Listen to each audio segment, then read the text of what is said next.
Bistado ang isang nagpapanggap na dentista na nag-aalok ng murang serbisyo sa Cotabato City. Ang suspect inaming natuto lang sa pamamagitan ng social media. Saksi si June Veneracion. Pero matagal ka nang naganin ganito, ma'am. Ayan, Joe. Imbes na sa klinik, sa kwarto ng isang motel sa Cotabato City, pinapunta ng nagpakilalang dentista na si alias Bart ang kanyang pasyenteng susukatan umano ng braces. Libre yung cleaning, tol? Kapag upper and lower ang lip ko, Gavin, Pero ang inakala niyang pasyente, pulis pala.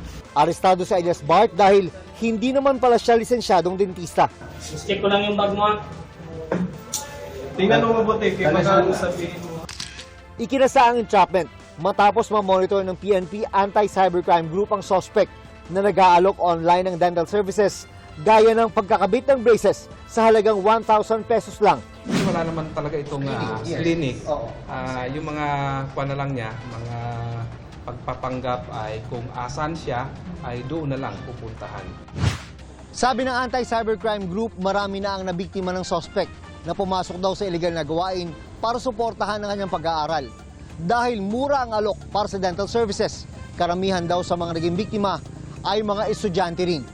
Itong suspect natin ay natutunan niya yung paggawa ng braces ay sa isang social media platform dito.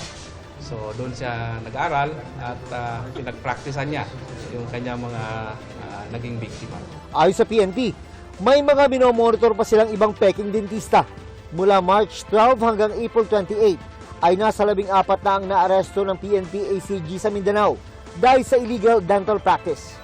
Nakita nila medyo lucrative yung illegal business na to.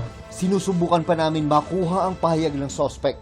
Para sa GMA Integrated News, June Veneracion ang inyong saksi. Mga kapuso, maging una sa saksi. Mag-subscribe sa GMA Integrated News sa YouTube para sa iba't ibang balita.